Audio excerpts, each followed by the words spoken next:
From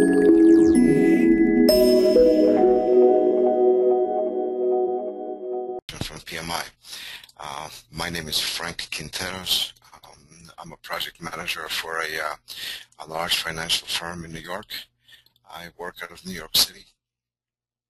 Most of my projects are interlaced with Agile as well as Waterfall.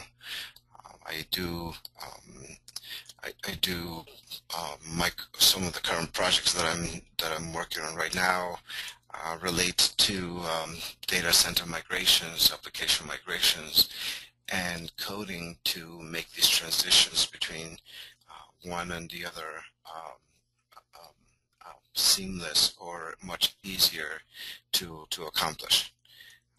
I've been a project manager for many years, and if you have an opportunity, please do not hesitate to join us, to join Whizlabs in LinkedIn, and to check out some of the contacts and references that are available. In the past, in these sessions, we have discussed different areas of Agile. We have looked at Scrum. We have looked at Kanban. We have looked at user stories, and we have mostly covered a lot of information necessary to take the exam. There are many different areas which we have not touched upon. We hope that this is a pretty good and pretty interactive session today, and if there's any questions whatsoever, do not hesitate to ask. I will try and pick up your questions along the way, and hopefully we can answer as many questions as you have, as many possible questions as you have. So do not hesitate. So when it comes to projects, most organizations have a need to, depending on the inclination of the business, depending on what the business does, they would develop a project team. They may have assigned PMOs, and they may have individuals who are assigned the task of running these projects. Some of these projects require a lot of planning, and some of these projects require budgets and a lot of analysis, and it's a huge investment for some organizations to run these projects. And the question arises, you know, which way or how or what framework should be used in completing some of these projects. The two major directions of which projects are being handled right now is waterfall type projects, a very standard process that has been in place before the industry, you know, became standardized in terms of project management. There are many project managers out there who run projects and who are not formally certified as project managers, and they do a lot of these processes already. When PMI became an industry-wide recognized certification organization, they try to formalize the process so that we can you know, go from beginning to end and actually have a closing of projects, have a more formal closings of projects. There is a need. During the past decade or so, there has been an inclination to use Agile frameworks, of which extreme programming, Scrum, Kanban have been included, have been introduced, because there's a need for a different approach towards completing projects. Projects themselves are lengthy processes and very, as said earlier, very expensive propositions for many organizations. So the analysis and the preparations to do some of these projects are could make or break organizations. And if a large organization has the funding, they may have multiple projects running at the same time. we know that Agile is very is if you look at organizations right now, companies who are developing software, Agile is used with high regards.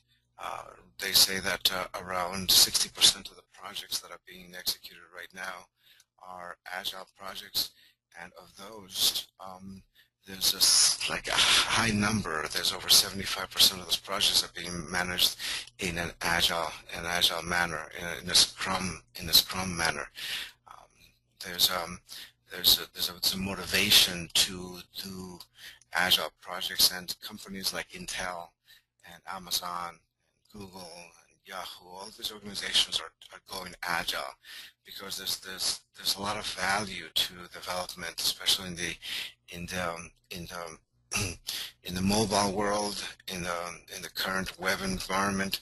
There's a need to use agile frameworks. So as a tool, as a professional, as a person who goes into the industry, as a developer or as a product owner, there is a need for you to have these skills, and this certification, the PMI certification, rises you amongst your peers in terms of having these skills to understand, to discuss, and to run projects in an agile format. So today's session will just give us a glimpse in terms of what is Waterfall and what is Agile, and in terms of which is better associated with the team, which is better associated for the organization. It gives you a glimpse in terms of why would a company select one or the other. So so it's an interesting proposition that we are now in this industry where we need to have these toolkits, right? This agile skills to be able to do either or, right? We are project managers, so in this fashion we're open to use these tool sets. So let me proceed. The question is Waterfall, and what is Waterfall, right? So we understand that Waterfall is more of a linear and sequential approach to software design or systems development. A lot of organizations have done this in the past. Companies like Microsoft, when they develop, say, the product called Word, and they release a product like every 5 years, every 3 years, or even more current now, every year or so. As they turn agile, they're making those deliveries much shorter. And so there is their approach is, all right, so we need to come up with a version of a product that has features, these features necessary for the market, and they have a visualization.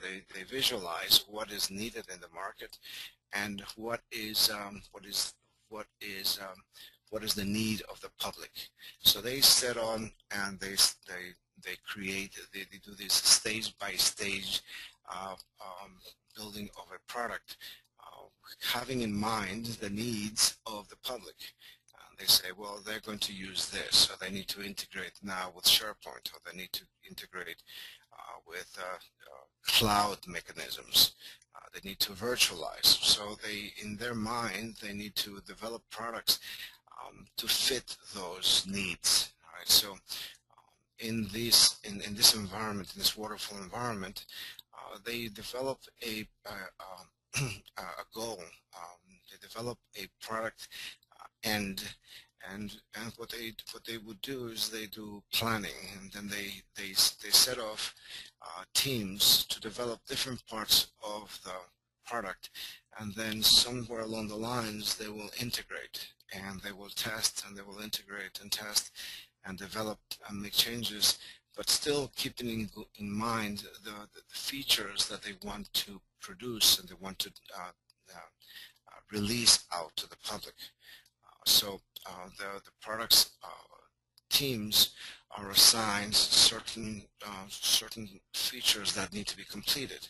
to ensure this project and the deadline of what they have assigned for themselves. Now, waterfall projects, if you can think of waterfall projects, are have been used in the past. Like think of, for instance, building a bridge. Right? In building a bridge, you have set certain requirements in terms of the height, the length, the resiliency, the colors, and the structure, and so you develop a goal, a scope of a project, and then you set off to build a bridge, right? In developing, say, for instance, the health features of medical application devices that are used, say, in hospitals, these health features have to supply specific information in terms of the usage of the product.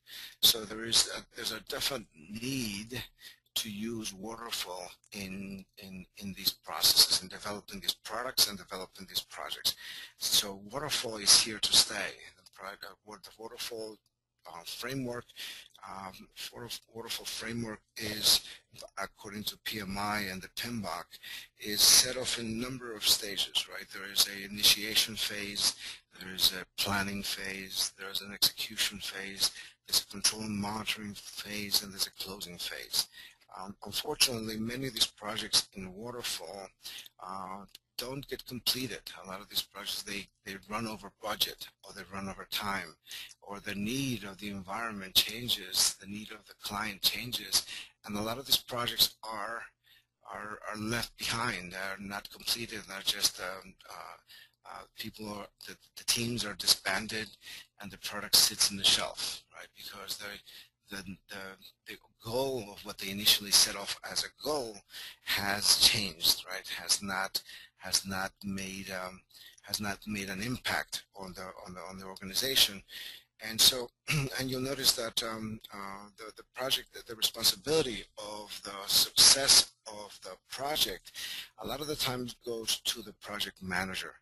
And it is the project manager who is generally, I want to use the word fired, but they're necessarily they're reassigned to other projects, right?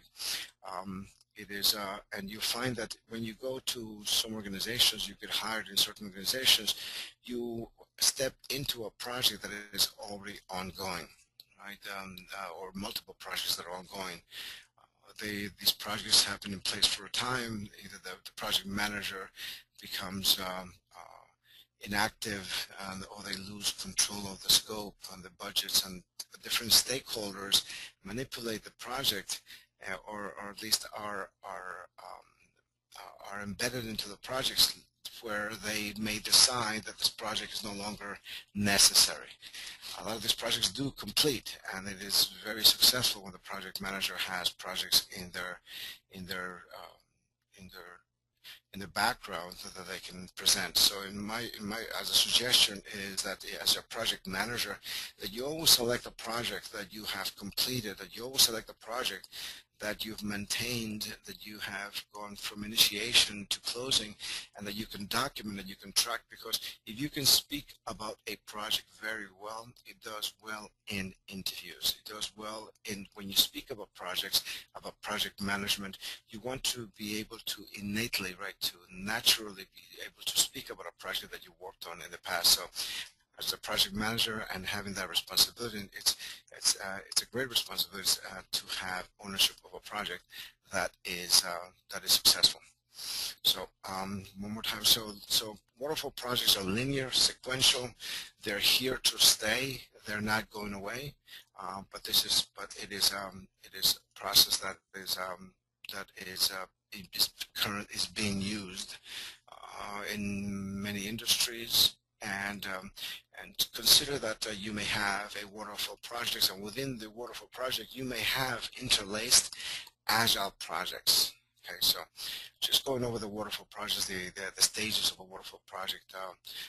You initiate the plan, right? You discuss the business need, you discuss the business requirements, you create charters, you assign project manager, you give the power to the project manager.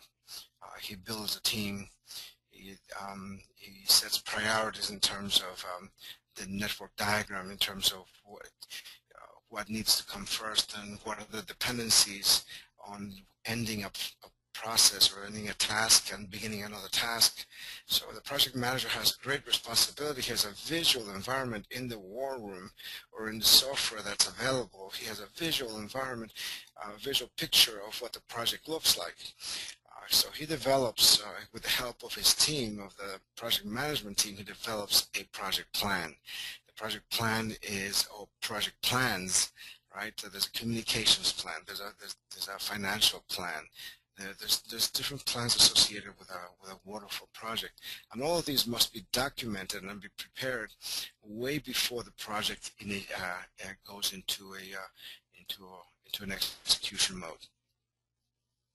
So during the design phase of the project, as I said, there's a lot of planning, right? The business requirements are identified, and the needs are translated into either IT. So, well, we talk about IT, so into our environment and IT solutions, right? Decisions are made about what to use, what software products to use, what hardware to use, and so the teams are selected and identified based on these skills that they have and they need.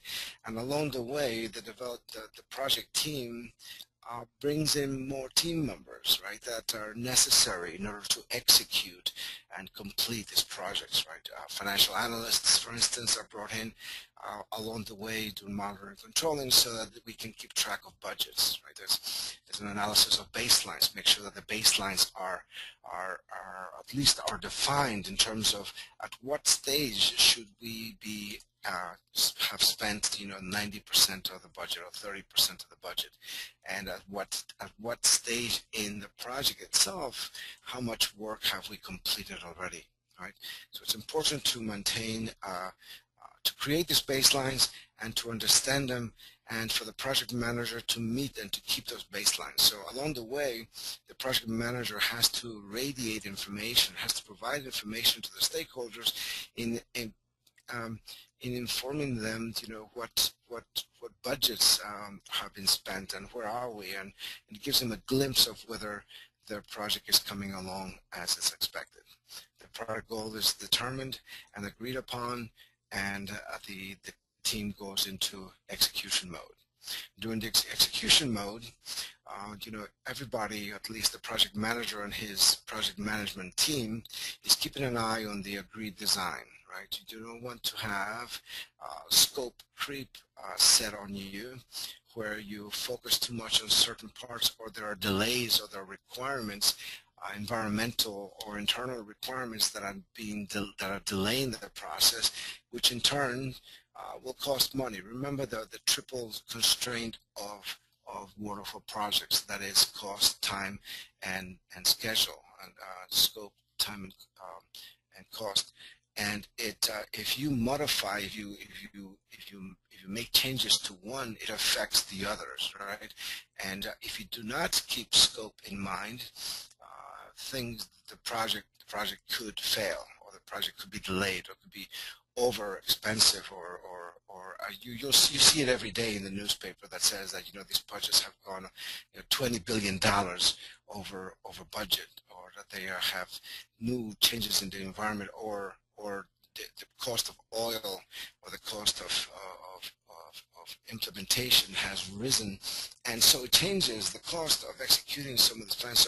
So the project manager needs to analyze this very, very, very well, and maintain a good eye on the scope, on the design, or the goal of the project. The layouts are built, meaning frameworks, or you may have you may need to build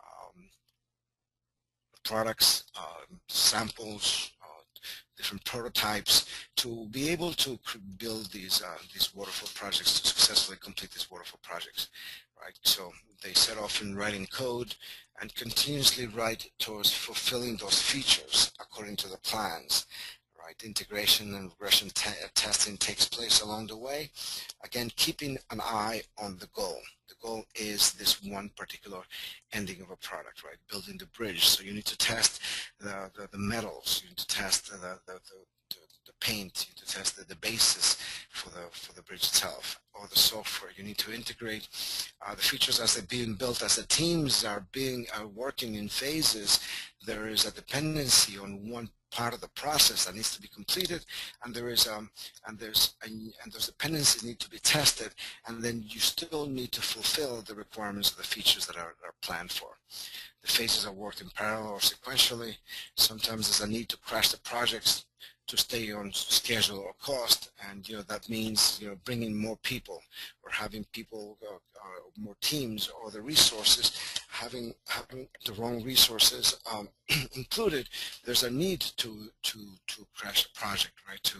To try to finish the project in time and finish the project according to the schedule. A lot of times in waterfall projects, teams become a little more complacent, and they find that they have enough time, and a lot of the times a lot of the work is left towards the end of the project, and the project manager has to keep an eye on terms of how the teams are progressing, and make sure that that there's constant meetings and constant update status and other communication is maintained to keep everybody on track. Towards the end, as the project is progressing, there's a need to control the project, right? There's to monitor what everybody's doing, to address the skills that are used in the project, and to document a lot of the efforts that are taking place. There's a need for the quality assurance and the quality control. Right? Because if the project manager allows the project to proceed without any controls, the project could fail, right? So you need to put in place, and this is about the quality management plans, or the quality control, or change controls, right? Because you don't want changes to the waterfall project. You want the project to be, excuse me, to maintain the planned on features, or to maintain the timelines. So the quality assurance, the focus is on the prevention of defects, right? And the quality control on identifying what issues are coming into the project that are affecting our timelines and our baselines. So it is one of those things about waterfall that the project manager has a lot of responsibility on, and he has to keep the teams in check at all times. In a waterfall project, if the project results in a product that is not successful, or that has not completed in time, or is not budgeted properly, or the analysis was done correctly, or if the market has changed and the product is unusable, right? There's a changing at the end of the project, a year later, 2 years later, the bridge doesn't work. Once the bridge is in place and the bridge is looking like it's going to fall down, it's impossible to change the bridge at that point. It is impossible to make changes to the software, and you have to go back to the beginning sometimes, or get more budget, or hire more teams, or change the process, right? And so you may have to start developing new code that is, say, for instance, more secure code, or you have to develop processes to test for errors better, right? And all of this, of course, pertains to the SKU of the project, and will cost you time, will cost you money, and will get you fired as a project manager. So just keep those things in mind when you go into these waterfall projects. It's not to say these waterfall projects do not have a place in our industry. They do. As a project manager, you should be able to go from one industry to another, so in financials, in medical, or in product development, and you should be able to go and fill in as a project manager, be able to do those roles independently of the industry, right? That's one thing that is very different from waterfall to agile. In agile, we'll look for individuals who have the skills, who have the understanding, or know what the company does, what the skills of the company does, and maintains that, and is able to assist the team into building these projects. In waterfall, a waterfall project, the team could be huge. A team could be 20 people, could be 50 people, could be 100 people. And over the length of a project, those individuals may come in and out, and you have to deal with, exclusivity of the resources. You need to have developers be available at all times, or you want to have these developers at least available when you need them, because otherwise, again, the project fails or the project hurts, right? So, Agile. The difference in it, a little bit about difference in between one and the other, we'll talk about a little later. But for now, background in Agile. So agility, right? And Agile is being adaptable, is being nimble, right? It allows you to develop products with the value of the product for the client as a higher focus, and to be able to adapt and change to the needs of the client, right? It is to build a product in the shortest amount of time and to develop value for the client in that amount of time, right? So in Agile, the risk for development is lower, right? Because of the adaptability, or because of this this ability to be iterative, right? Agile allows you to change the direction of the process and the project and the scope along the way. So you open your arms, the developers in an Agile project opens their arms to change, right? They are available, and it is expected that this process is very transparent to the client and to the stakeholders, and they can see the process and the stages of the project, and they can see the mistakes, or they can see the market changes, and they can redirect the project. They can say, stop, don't develop any longer, and let's put our resources over here now, right? So there is a it allows changes according to client needs.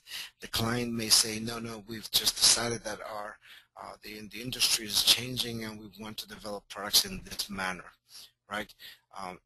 The project responsibility is no longer, I apologize for the line there, but the project responsibility is no longer that of the project manager. The responsibility now becomes the project success is now the product owner. It's not the project manager. I apologize. Again, there's an error there. The success of the development of the product is a product owner, because the product owner, and we talked about this in previous sessions, that the product owner becomes the voice of the customer. The product owner is the one who obtains the requirements from the client, and once he has clarity, he builds these user stories that he shares with the Scrum Master and the development team in Kanban. He lays down the user stories, and he lays them in prioritized order so that we can focus on the highest value in the earlier part of the development cycle, right? So the client, the customer, can see what is important to him being developed first, and he may make decisions in terms of what is necessary for his product to complete.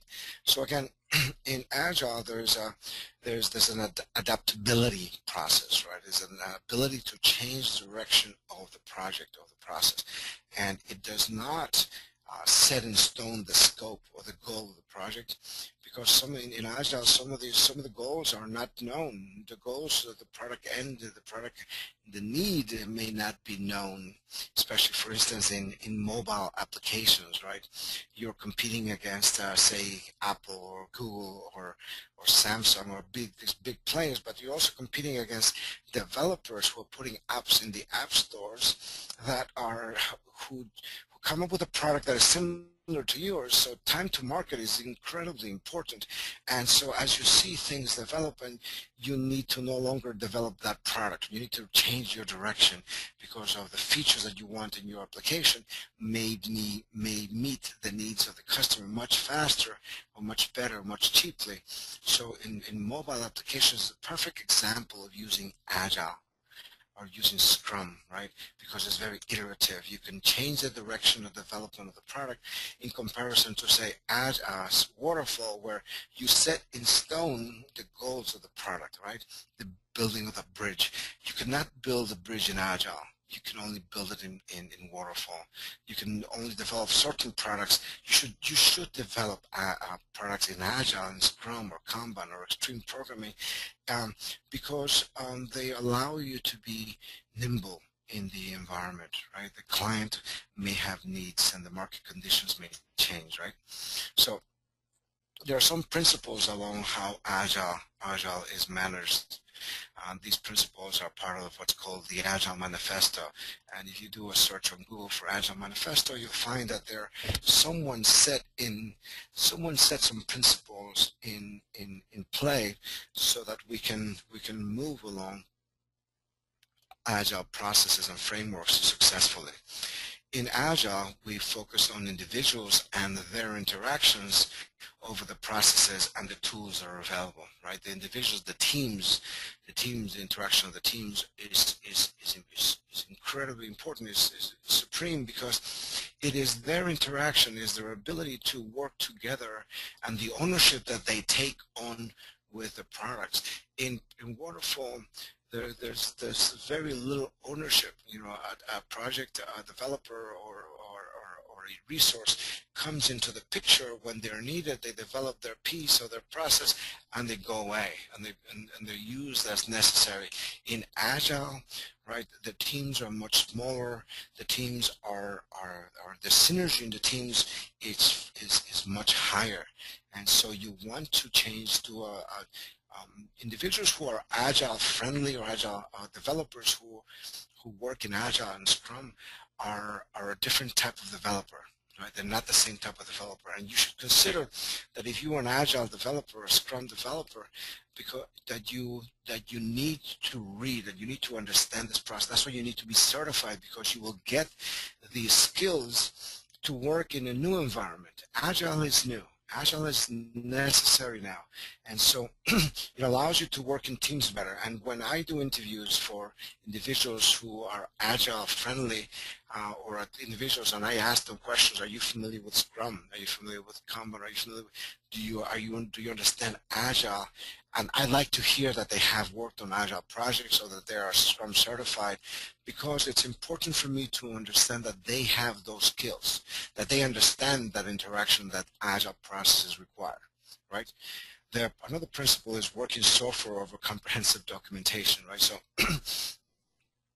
because of the short time frames of this iterative process that Agile is, right, it allows, or it directs, or it motivates us to create features in short spurts, right? Extreme programming allows you to build features as needed, or feature-driven development allows us to go and work on those features alone, not necessarily on create, say, models of development, or to document the needs of each of the processes. It doesn't mean that you don't document your software development and you don't use, like, for instance, version controls or you do testing with your software.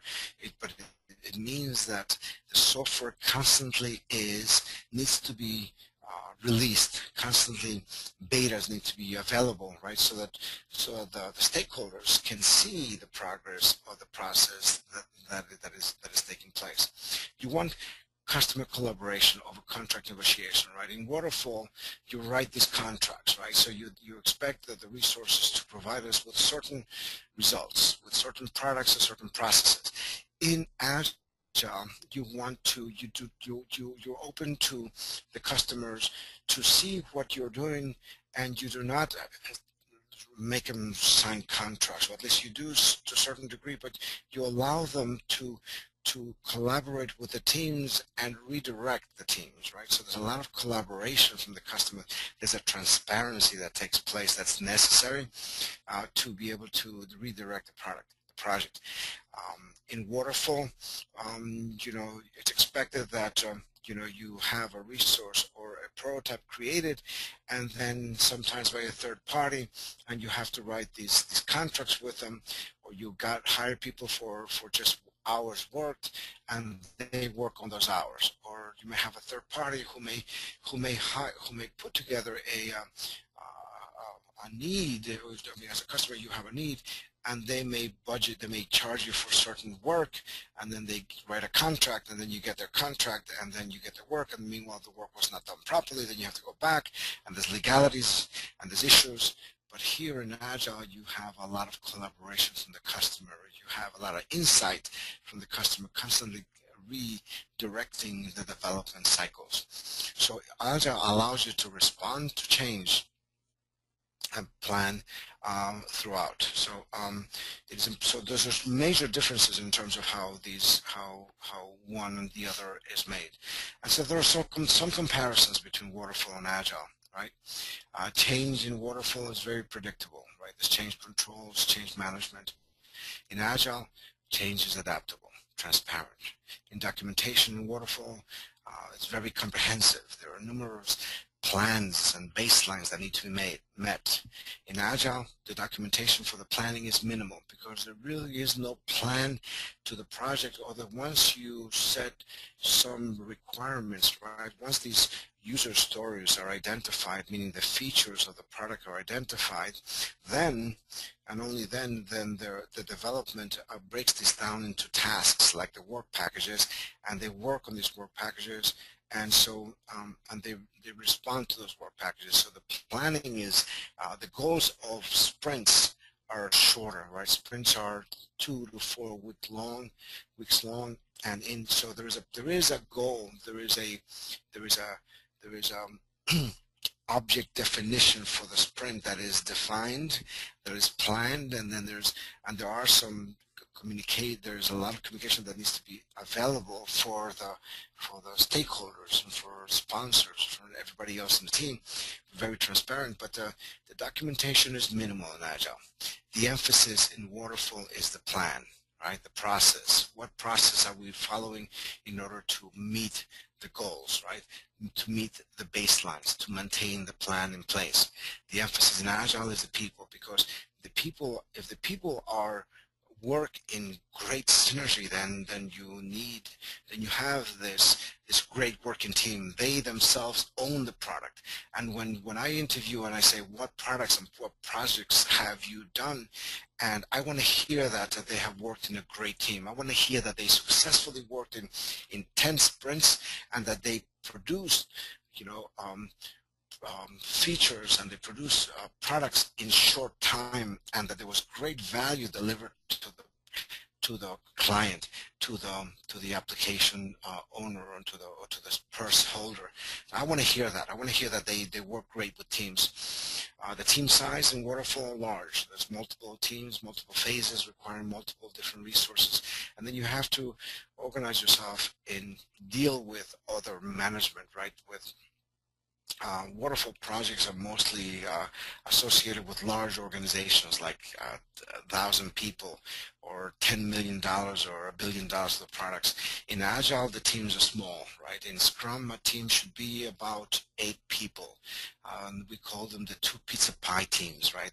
How many people can you feed with 2 pizza pies, right? So these individuals are very small, but they're very horizontal.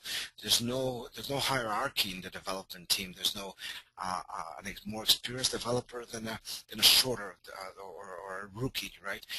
The teams are brought in together because they have skills, right? And they're more highly skilled individuals. So you wouldn't drop a rookie or a new developer or into a highly risk or high-profile Agile project. You may bring him in to give him other tasks, but it is mostly about highly focused individuals.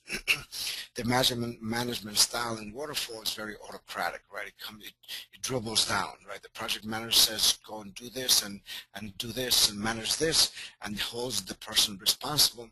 In Agile, it's more decentralized. It's like, guys, the Scrum Master looks at the development team, looks at the tasks, looks at the needs of the projects and the phases, and say, guys, this is what we need to do, now go at it.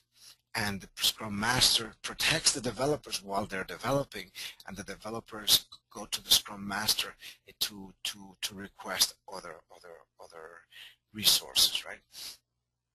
in Waterfall, performance measurement is according to plan conformity and baseline adherence, right? In Agile, is the performance is measured according to the incremental value that is delivered to the customer. At the end of each sprint, the goal of each sprint should always be that you deliver a potentially shippable product, that you should always deliver value to the customer in spurts. Or you may have goals and you may say, release planning, sure, we want to release plan like every 3 months. We want to release a major upgrade, a major release. But along the way, on every other sprint or every sprint, you should release features or release to the beta team or release to integration team so they can actually feedback to the developers, feedback to the client, and say, yes, we want to change this, so on the next sprint changes are made, right? So incrementally delivered value is the performance measurement of an Agile team, and you have to understand that, right?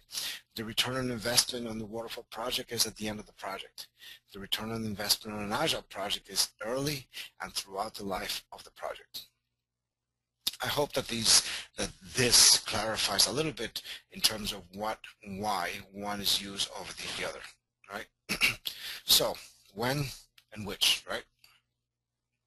So Waterfall projects are mostly used in simple projects or maybe complex projects, but with well-defined functionalities. When the team has experience in producing such projects in the past, engineering teams or individuals who have done these features that require, long-term development, right? But they're, in my opinion and in the industry's opinion, is that Waterfall projects are not necessarily the best suited. I'm not saying that they're not suited for software development, but they're not the best suited for software development. And within Waterfall, you certainly have the ability and the opportunity to interlace Agile projects, right? So in a 5-year plan or a 2-year plan or a 1-year plan, you could have small phases being executed by Agile. So there is in the world, there's definitely a place for a mixture of both Agile and Waterfall. So it's great for construction projects. It's great for regulatory inclined or motivated processes where the regulations are important to be met, right? And there's no skewing. The requirements are defined, and you have to meet those requirements, right? In Agile is best suited for, say, complex projects, right, where things could be, constantly changing. When the customer is not clear on his needs, right, because the client may say, oh yeah, we want to develop a product, but we don't know exactly what it's going to look like yet. Well, we need to compete against those folks in this particular market segment, but we don't know what those needs are going to be just yet. So let's start directing ourselves in there, and we'll change it, we'll move along the way. When product needs are in a changing marketplace, again, the mobile environment, right? In competitive environments, mobile products, web products, on-the-fly startups, right? There's product developments. There's Agile is used, for instance, also, and I don't want to use this iterative process that Scrum is. In Kanban, Agile allows us to do like a just-in-time type of process, a continuous improvement type of process, where the client pulls processes or products from, say, the floor, and then immediately you have to fulfill those requirements. So Kanban allows you to make changes to your current resources, to balance out your resources, to meet the needs of the client, right? And that is not iterative. That is continuous, ongoing processes, but are based on like a just-in-time type of need, while Scrum is iterative, right? Scrum allows you to change every 4 weeks, every 6 weeks, every 8 weeks. You're allowed to make those changes, right? So that's the difference between one and the other, right? So I wanna for a moment, I wanna answer some questions that you may have had, and I apologize if I did not bring those questions up a little bit earlier. I do not see any questions that were placed out here for us, but what I will do for now is I will show some questions that I would like for both for the team Sorry. Okay. I want the team the group in this class to answer. And if you could, for a moment, just please answer those questions. Okay. So question one. Question one. There's in Waterfall. So who is ultimately responsible for the success of the project? So I'm going to ask that you answer these questions and provide some feedback in terms of what the answer is, right?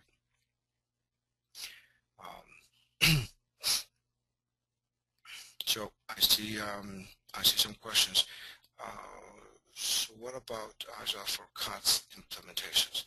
I'm going to reserve that question to last, and I'm going to reserve that question to answer separately, and I hope that you do not mind that I don't take that question up for now. It's a little bit out of the scope, but and you can ask that question in a different manner, perhaps a little clearer, and I can perhaps answer that question for you. So the answer, so in Waterfall, who is ultimately responsible for the success of the project? So yeah,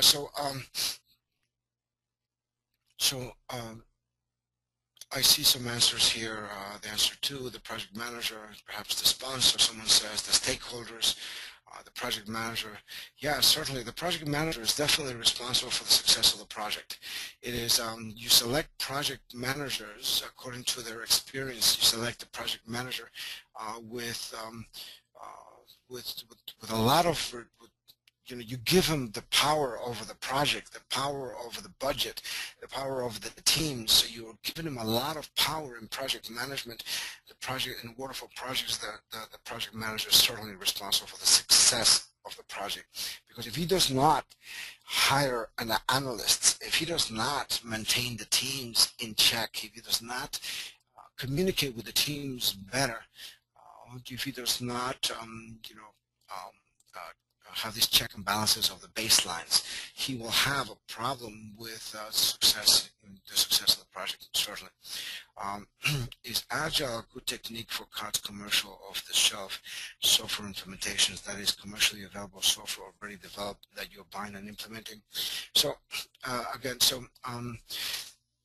Agile is, we're in developing products. I'm going to ask you a question. In developing products, right? You are going from point A to point Z, right? You're trying to fulfill a need. When you do a project, you're trying to fulfill a need, right? So off-the-shelf products, right, are mostly done, in my opinion, as waterfall projects, because they have a clearly defined requirement, a clearly defined completion, a clearly defined scope. There is no need for wiggle in there, right? So perhaps in new releases of the same product, that is when you may use Agile. But consider that Agile is used more for an unknown, right? To produce products that are very in a competitive environment, that are new products, new projects, right? So so the answer, whether it's a yes or no, I would say I would not use Agile in an off-the-shelf product, because the requirements are clearly defined, right? Does this designation enable the PM to play the role of product owner, Scrum Master? Are you asking about the PMI-ACP? Right. So, the designation, right? You could never. I would never hire someone that has 20 certifications that cannot answer a question in terms of how Agile teams work great, or what is velocity, or how is velocity significant in terms of the productivity of the development team, right? So so there's a lot of insight that is brought about the certification. But I want to see, feedback from the interviewee that that says that he has seen, that he knows, that he understands the process, right? So I would like to certainly, like to see that. Now, does the designation enable the project manager to play the role of product owner or Scrum Master? Having this training, right, the Scrum Master training or the product owner training, right, definitely allows you to run the teams, but it's about experience, right? I think you've all run agile projects without knowing. I think you've all, as developers and as project managers, have already worked with agile. Well, you didn't know about it, right? And so, does the certification, the designation allow you? Yeah, certainly. If you are an ACP or an Agile Certified Practitioner individual, it is assumed that you know the role of the product owner. And so I would certainly give you the role of the product owner if you had insight into what the product owner does really well, right? So the certification and the exam is one thing, but I also want you to do enough research and have enough insight to be able to play the role of product owner. Product owner, you remember how we said that the project manager ultimately has the responsibility for the project in Waterfall. In Agile, the product owner has the ultimate responsibility for the success of the project in Agile, right? So the product owner, in my opinion, is the first to be fired, right? Well, that's not to say that within the development team, I would, if there is an issue with a developer, a productivity issue with the developer, then I expect that the team themselves will talk among themselves, resolve these issues among themselves, because the synergy is different than the development team in Waterfall, right? So that they resolve these issues because they're all horizontal.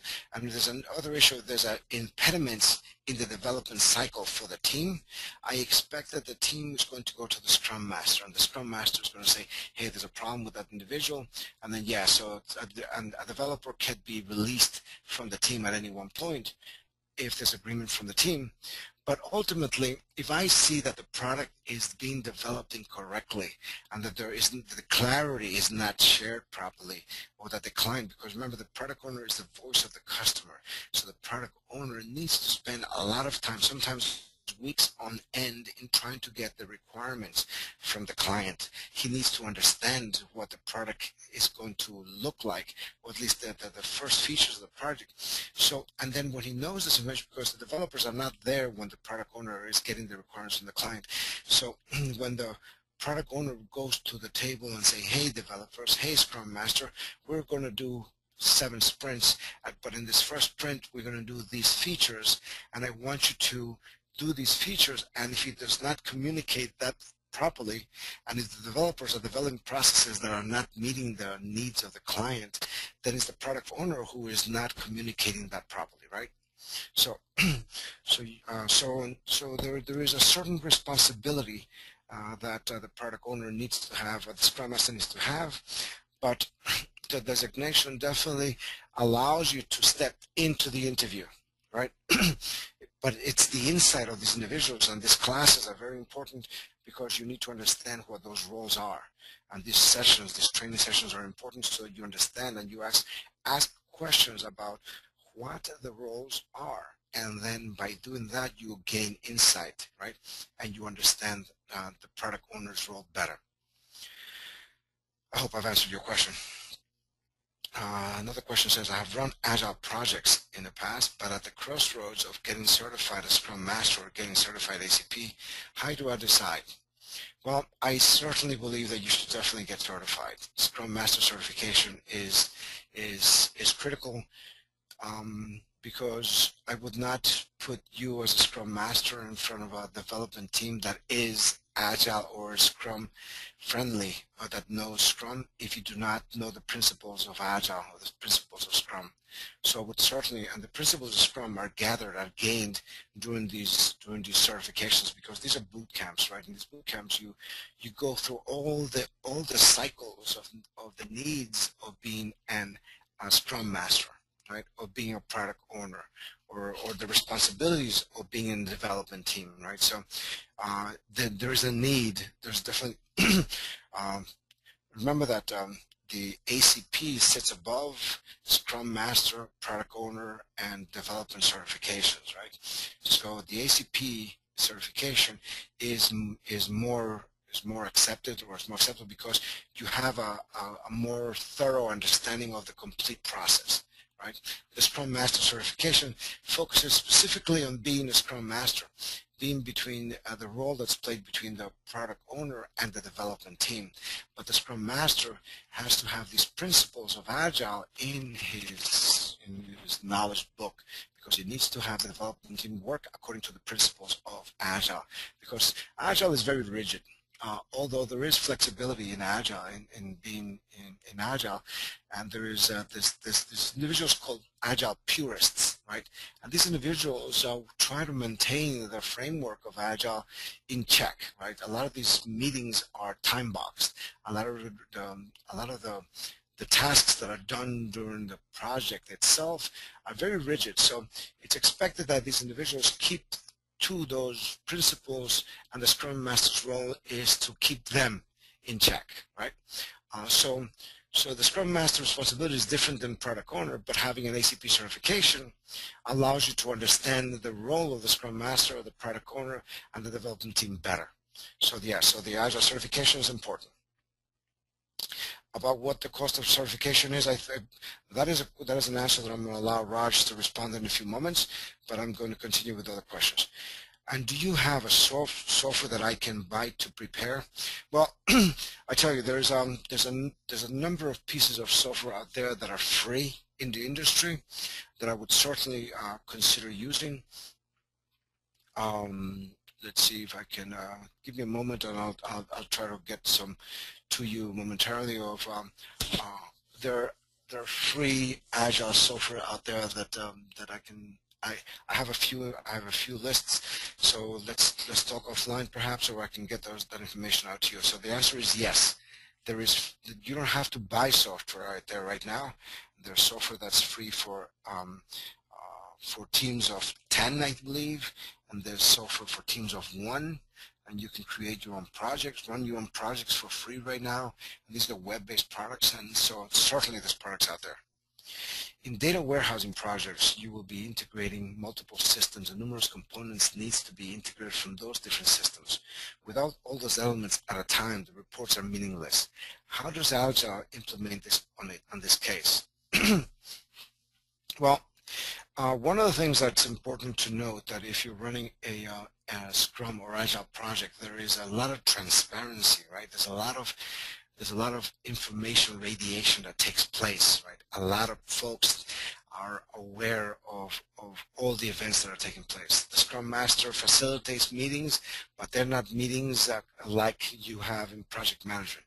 The meetings are different. The meetings are separate, and the meetings are but I'm not exactly sure how to put how to integrate different components of different projects. But in Scrum, there are well-defined project tasks that are done in sprints. And then, so in my opinion, what you're looking at there, I think, is more a waterfall project, right? Where within that waterfall project, you can do a lot of Agile implementation. So, for instance, we need to integrate this database and those data sets and produce these results, right? So, in building that code can be very agile. Building that code can be very, very quick, adaptive type of development, right? So you can use Agile in that environment, but I think overall, as a whole project, may be a waterfall project that you're looking at. So the question is,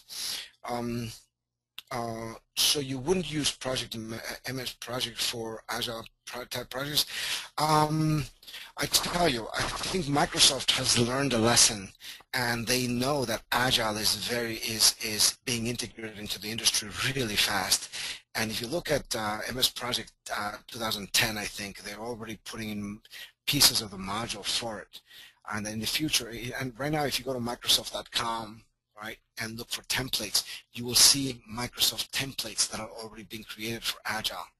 right? So Microsoft is definitely moving in the right direction in terms of producing products. Now, Microsoft has not always been the best company who comes to the market in time, in a timely fashion, right? But definitely SharePoint also, their product also allows us to integrate Agile. But because they're such a huge company and the products are so huge, it's like MS Project. Those products are developed in a waterfall mode, right? With some goals in mind. But now they see the vision, and they have to adapt to Agile. So MS Project is slowly but surely becoming Agile as well. Can we get the recording of the session as I joined late? Again, that's something that Raj can certainly make that available for you. Yes, I can identify and use Agile. I'm glad that you do that. Have you used TFS 2012? I tell you, I personally have not. We have in the financial firm that we work at, we use we use Jira for errors, but we do have some Hewlett Packard products, and we do have some computer associate products, CA products as well. So because we're such a large firm, we don't use other products. No, we do not use TFS, but certainly is a product that is like other Agile projects. There's a lot of products out there, and find a good product. Find the product that you like. I like software. If you look at the way that some of these war rooms are run in Kanban and in Scrum, they use a room with a lot of cards, a lot of stickers on the wall, and that but it doesn't work when you have offshore teams. It doesn't work when you have distributed teams. It only works when you have co-located teams. And so the war room is not the best place. But software, I like a lot of software. I like software, the way you manipulate software. So let me go on to question number 2, please. Question 2. In Agile projects, who is responsible for the success of the project? So please answer that question. In Agile projects, who's responsible for the success of the project? I think I just did something like this here. Okay, so let me expand this window. Okay.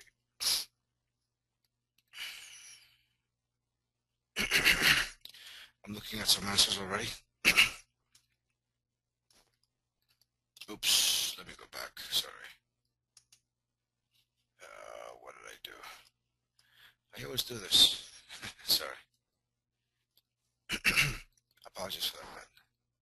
Here we go. One more time. Slideshow. Of course, now I can.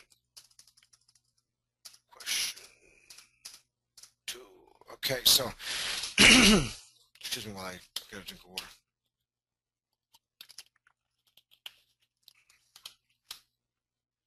Okay, so I see answers like Scrum Master, the product owner, the development team,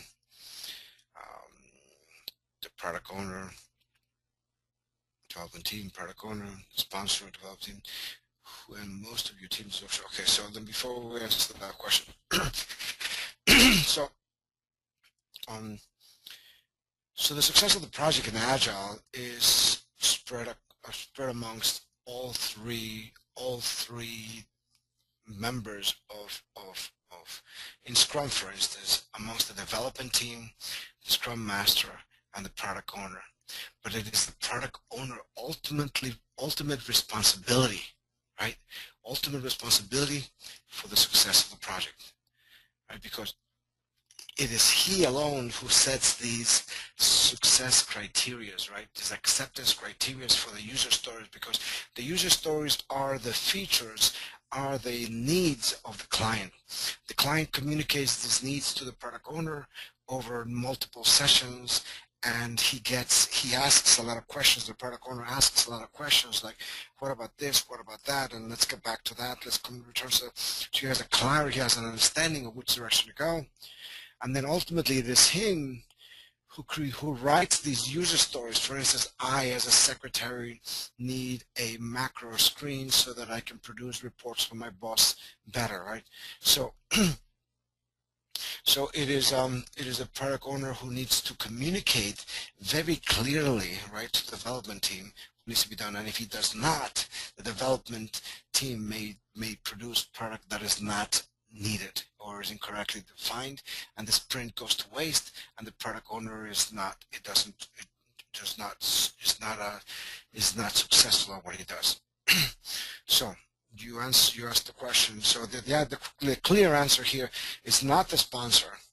It's not the sponsor. The sponsor writes the check. He assumes that the Agile team or the Scrum team knows what they're doing, and the product owner has ownership, because the sponsor could be the client, right? The sponsor could be internal or external.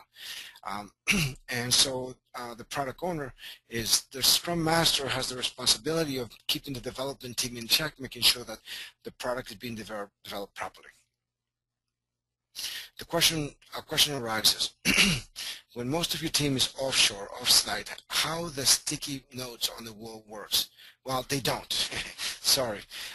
It's very hard to make that work, Joe. This is something where software is clearly, because the project, the Scrum Master needs to request from the product owner money so that he can purchase the product that the team will use, because the Scrum Master has experience in communication, and he has experience in working with his team, and he has experience in working with offshore teams, and he knows that software is the best tool needed for this communication, and this software tool will also allow everybody, sponsors in offshore, off regions, off-site, to be able to see the progress of the project, to see the transparency of the project. So, so that is how it works. So the answer is sticky notes do not work for offshore teams, so I apologize.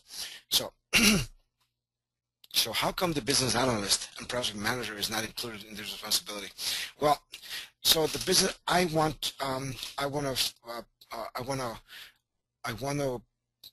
share that the business analyst is the product owner. Okay, I want to share that the salesperson could also be the product owner. So I want to share that an engineer could be the product owner, right? Because the engineer is the one who asks the questions properly. It's the business analyst who asks the questions properly. So the product owner could be that individual as well. So the project manager role here, for instance, in Scrum, the project manager role is distributed as in terms of responsibility to all three team members, to the development team, to the Scrum Master, and to the product owner. So there is no singular title of project manager in Scrum or in Agile. In Kanban there may be more, because there are more roles are better defined there. In extreme programming there may be more, but in Scrum the role of the project manager is divided in responsibilities amongst all three team groups, right? So the project manager is included here, but the responsibility is shared amongst multiple individuals. Is there a defined difference between the product owner and the project manager, and could they be one and the same? The product owner should not take the complete responsibility of the project manager. I hope that answers your question. So Jira can do that. Jira allows you to track issues, right? Jira allows to track processes, right? So to have completions of tasks, completions of issues.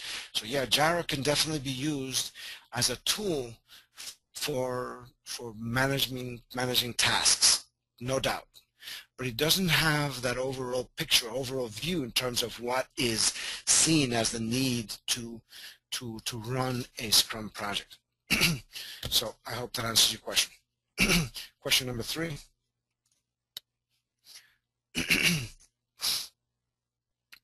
So as it relates, excuse me. As it relates to team sizing waterfall projects, the question is, why am I not doing this right? Give me a second. Again, as it relates to team sizing waterfall projects, that's what it says, right? No, as it relates to teams in waterfall versus Agile, Agile focuses on documentation. Waterfall focuses on people. Agile scope creep is adjusted by crashing. And waterfall teams are larger. Please provide an answer to the questions. Okay, I got a question that we're saying we're exceeding time right now. I apologize for that. Let me get some responses from the group here in terms of answers. We're almost there, Raj. I apologize for that. I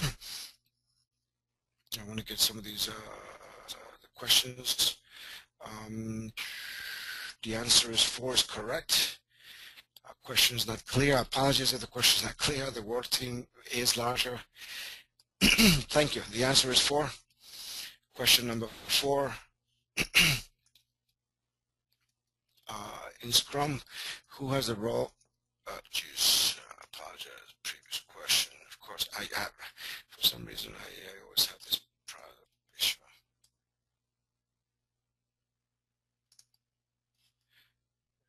I do that. Who has the role of the project manager in Scrum? Who has the role of the project manager? And the answer is the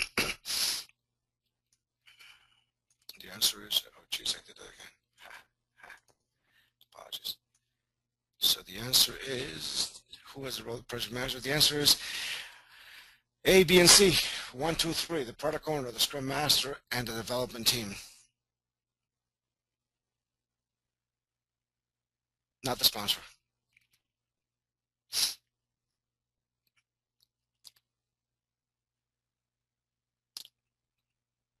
Okay.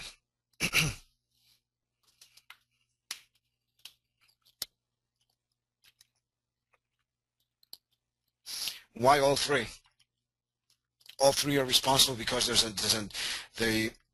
instance, the product owner has a power and then has a need to tell the Scrum Master, or he owns the product, the user stories, communicates the user stories over to the development team. So he has the responsibility to communicate the need to build the teams. He comes to the table and he says, I'm going to need Java developers, I'm going to need web developers, DBAs, and he has the power to go and hire, has the power of the purse string.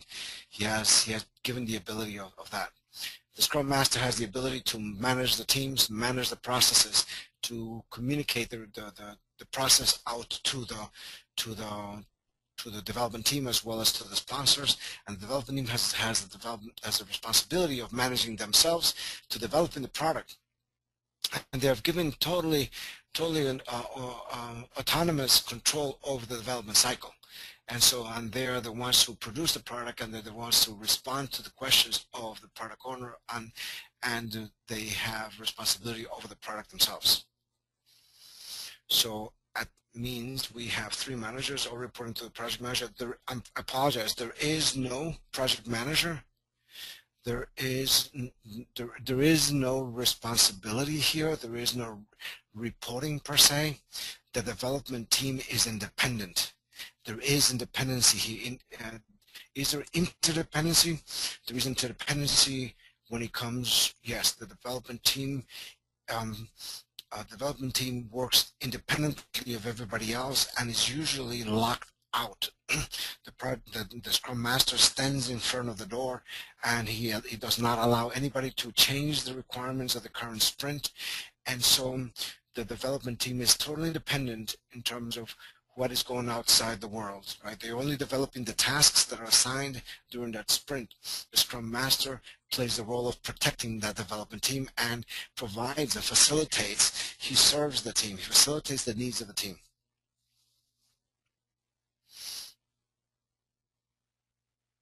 Yes, so there is a question about delivery manager. Again, the product owner could play the role of delivery manager because he's the one responsible for the ultimate delivery of the project. There could be a chief product owner, right? When you have multiple teams that are working together. Perhaps something that I could work on in the future. At this point now, I want to. I think that I've gone over time, and I want to thank you.